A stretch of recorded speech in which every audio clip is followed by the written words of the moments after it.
ဒီစနွင်းကဘယ်လောက်ဆေးဘက်ဝင်လဲဆိုတာလူတွေကသိပြီးတော့သတိမထားမိကြဘူးဒီစနွင်းဆိုတာဂျင်းရဲ့အမျိုးအနွယ်ဖြစ်တယ်ပေါ့အဲ့ဒီစနွင်းမှာ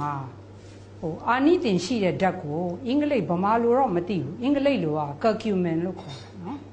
အဲ့ဒီ curcumin ကဒီစနွင်းရဲ့ဒီအဝါရောင်ဖြစ်အောင်နော်ဒီအဝါရောင်ပေးတဲ့ဓာတ်ပေါ့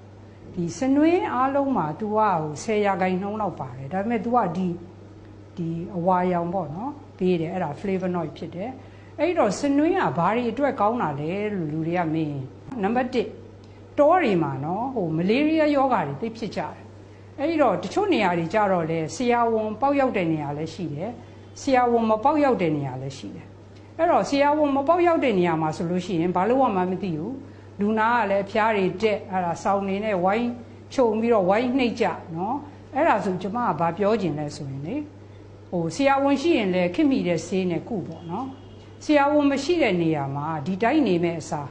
နော်စနွင်းတိုက်ပါဘာကြောင့်လဲဆိုတော့စာအုပ်တွေထဲမှာရေးထားပါတယ်စနွင်းက anti malaria ဖြစ်တယ်ဒါပေမဲ့လို့နောက်မှဘယ်လိုတောက်ရမလဲပြောပြမယ်နော်ဒီ anti malaria ဖြစ်တယ်နောက်သူက bacteria တွေကိုလည်းနိုင်တယ် anti bacteria လည်းဖြစ်တယ် viruses တွေကိုလည်းနိုင်တယ်နော် anti viral လည်းဖြစ်တယ်နောက်ပြီးတော့ဒီ antiseptic လည်းဖြစ်တယ်ဒါကြောင့်မလို့ကျမတို့တောတွေဘာတွေမှာတခုခုထိခိုက်ဒဏ်ရာရဒါမှမဟုတ်လို့ရှိရင်လည်းဓာတ်တွေဘာတွေရှမိခါကျစနွင်းတွေတိတ်ကြတယ်လေစနွင်းတွေတိတ်တဲ့ခါကျတော့ကောင်းသွားတယ်အနာကျက်သွားတယ်နော်အဲ့တော့ तू က antiseptic လည်းဖြစ်တယ်နောက်တစ်ခုအရေးကြီးတာ तू က antioxidant လည်းဖြစ်တယ်ခန္ဓာကိုယ်တန်ကြီးတက်ခြင်းမှလည်းကာကွယ်တယ် anti inflammatory လည်းဖြစ်တယ်ခန္ဓာကိုယ်ရောင်ကိုင်းခြင်းမှလည်းကာကွယ်တယ်နောက်သိအရေးကြီးတာ तू ကအုံနောက်နဲ့အာယုံကြောကိုပါကာကွယ်ပေးတယ်နော် neuroprotective လည်းဖြစ်တယ်နောက် cholesterol လည်းချပေးတယ်လို့ပြောပါတယ်နောက်ပြီးတော့ဒီခန္ဓာကိုယ်ထဲမှာဒီသွေးကြောကျစ်တဲ့ယောဂါကလည်းပါနော်ကာကွယ်တယ်လို့ပြောပါတယ်အဲ့တော့ဒီလောက်တောင်အာနိသင်နေများတဲ့စနွင်းဟာကျမတို့အိမ်တိုင်းမှာလည်းရှိတယ်နောက်ကျမကစနွင်းတောက်လို့ပြောရင်လူတွေကဘာစင်ကြေပေးလဲဆိုတော့ကျမတို့နေ့တိုင်းဟင်းချက်တဲ့တဲမှာထည့်တာပဲဘာလို့တောက်เสียလို့လဲဒါပေမဲ့နေ့တိုင်းဟင်းချက်တဲ့တဲမှာထည့်တာအဲ့ဒီအမောင့်ကိုတအိမ်လုံးစားကြတာလीဟုတ်တယ်မလားအခုကတယောက်တည်းတောက်မှာဆိုတော့ဒီပမာဏအနေနဲ့ကလည်းပုံများတယ်နောက်ပြီးတောက်တဲ့အခါမှာလည်းကျမတို့ကလေဒီစနွင်းကသူတို့ကဘာပြောထားလဲဆိုတော့စနွင်းဟာရေထဲမှာမပြောဖြောကြည့်ဘလို့မှမပြောပေါ်လောပဲเนาะသူကစနွင်းကစီထဲမှာပဲပြောတယ်အဲ့တော့ဒီစနွင်းရဲ့အာနိသင်အပြည့်ကိုရဖို့ပါစီထဲမှာဖြောတောက်အောင်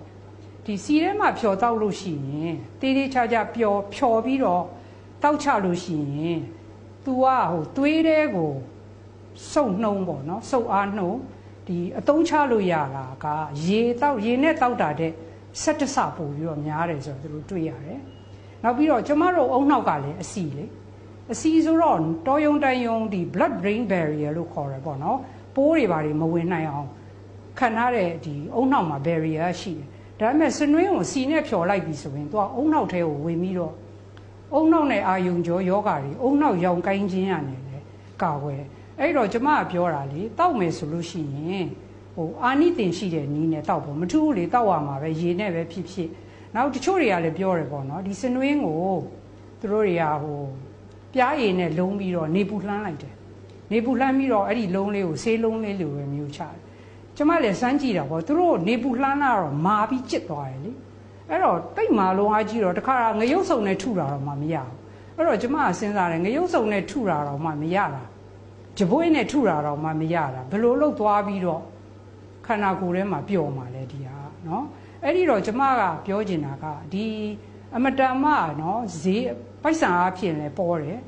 ဒီလောက်တောင်အာနိသင်ရှိတဲ့ဟာကိုဘာဖြစ်လို့နေတိုင်းမတောက်နိုင်ရမှာလဲယောဂမျိုးစုံကလည်းကာကွယ်တယ်သူကစီးကြိုလည်းချပြီးတယ်ယောဂမျိုးစုံအတွက်လည်းကောင်းတယ်ဆိုတော့ကျမတို့ဒီဟာတောက်တင်တဲ့ဟာတခုပေါ့နော်အဲ့တော့ကျမကဒီနေ့ပြချင်တာကလေဒီမှာဇွန်းထဲမှာနော်ရေထည့်မယ်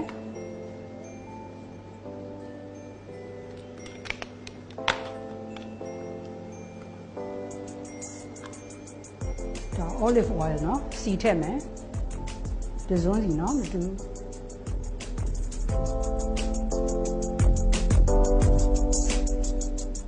မစနွင်းထည့်မယ် စနွင်းကကျွန်မဘယ်လောက်သုံးလဲဆိုတော့ဒါရေထဲမှာနော်ထည့်ပြီ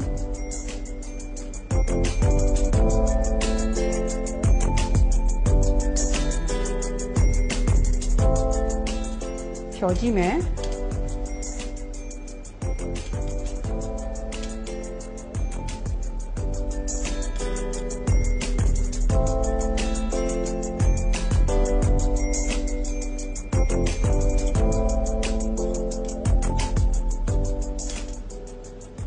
ဒါစီနော်မရေကြိုက်တဲ့လောက်ပြောမပြောတိုင်းမဲ့ပေါ်လို့ပဲနော်